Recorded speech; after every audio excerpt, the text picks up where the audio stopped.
जय श्री राम। भविष्य मार्गदर्शन में आप सबका स्वागत है। हिंदू धर्म में 3 प्रधान देव माने गए हैं, ब्रह्मा, विष्णु और महेश। हिंदू धर्म के अनुसार इन त्रिदेवों ने यानी ब्रह्मा, विष्णु और महेश ने मिलकर सृष्टि का निर्माण किया था।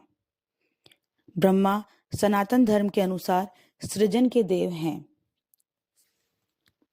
विष्णु पालक हैं और महेश विलय करने वाले देवता हैं। परंतु यह आश्चर्य की बात है कि जहाँ हमारे देश में हर देवी देवता के कई सारे मंदिर हैं, परंतु ब्रह्मा जी का पूरे भारत में सिर्फ एक ही मंदिर है जो राजस्थान में पुष्कर में स्थित है।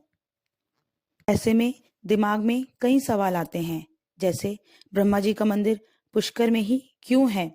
ब्रह्मा जी का एकमात्र मंदिर ही क्यों है? इस मंदिर का निर्माण कैसे और किसने करवाया? और ब्रह्मा जी के और मंदिर क्यों नहीं हैं? आज हम इसी के बारे में जानेंगे। एक पौराणिक कथा के अनुसार पृथ्वी पर वज्रनाश नाम के एक राक्षस ने अपने अत्याचारों से सबको तंग किया हुआ था। तब उसके अत्याचारों को समाप्त करने के लिए ब्रह्मा जी ने उसका वध कर दिया। जब ब्रह्मा जी ने उसका वध किया, तब कमल के 3 पुष्प पुष्कर के 3 विभिन्न स्थानों पर गिरे और इन 3 स्थानों पर झीलें बन गई। ये स्थान व्याष्ठा, मध्य और कनिष्क पुष्कर के नाम से जाने जाने लगे।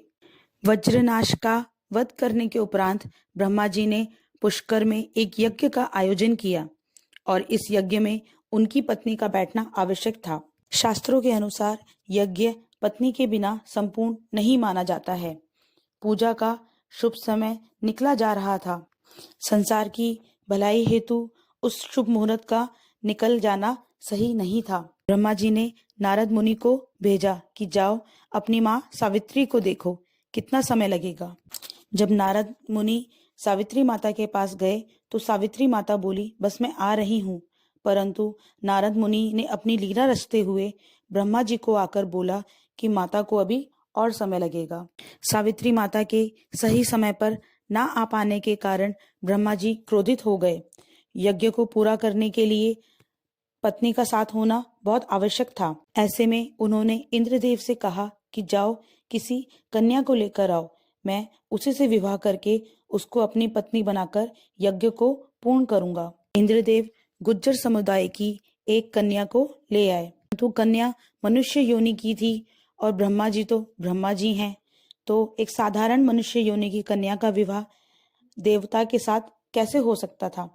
इस समस्या के समाधान हेतु नंदिनी गाय के मुंह में फूस के रूप में खिलाया और फिर वह गोबर के रूप में बाहर आई। फिर उसे वापस फूस में परिवर्तित करके फिर नंदिनी गाय के मुंह में खिलाया। इस प्रक्रिया को 3 बार दोहराया गया। गाय के मुंह में 3 बार जाने से इस कन्या का नाम गायत्री पड़ा। कहते हैं गायत्री मंत्र का जाप पहली बार यहीं पर हुआ था। फिर ब्रह्मा जी और गायत्री ने विवाह कर इस यज्ञ को संपूर्ण किया। इसी बीच सावित्री माता भी यज्ञ स्थल पर पहुंच गई और उन्होंने ब्रह्मा जी के बगल में गायत्री माता को बैठे देखा। वह क्रोधित हो गई और उन्होंने ब्रह्मा जी को शाप दे दिया कि पृथ्वी के लोग तुम्हें भुला देंगे और कभी तुम्हारी पूजा नहीं करेंगे। नारद जी के कारण ऐसा हुआ था। इस कारण नारद मुनि को भी शाप दिया कि तुम आजीवन कुंवारे रहोगे। इंद्रदेव कन्या को ढूंढ के लाए थे, इसलिए इंद्रदेव को शाप दिया कि तुम युद्ध में हार जाओगे।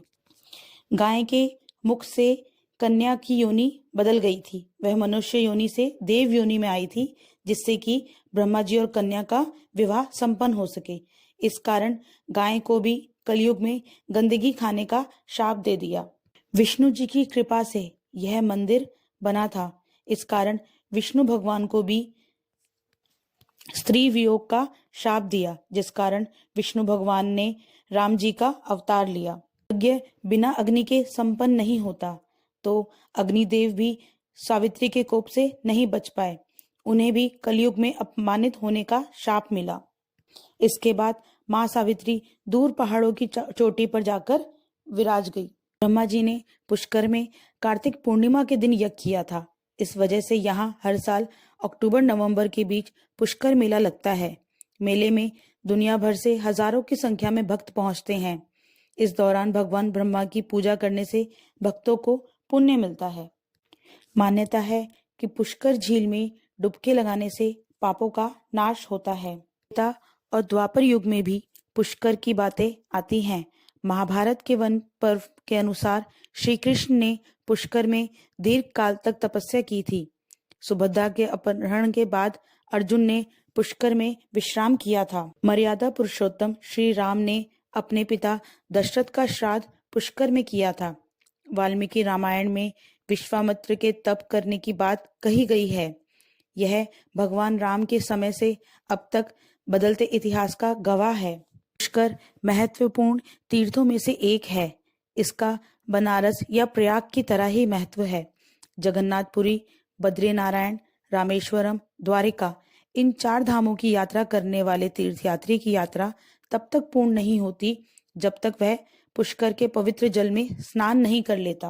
महाभारत में पुष्कर राज के बारे में लिखा है कि तीनों लोकों में मृत्युलोक महान है और मृत्युलोक में देवताओं का सर्वाधिक प्रिय स्थान पुष्कर है।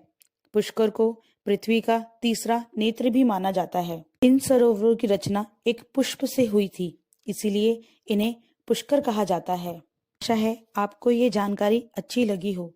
ऐसी ही अधिक जानकारी के लिए हमारे चैनल को लाइक, शेयर व सब्सक्राइब करें। जय श्री राम।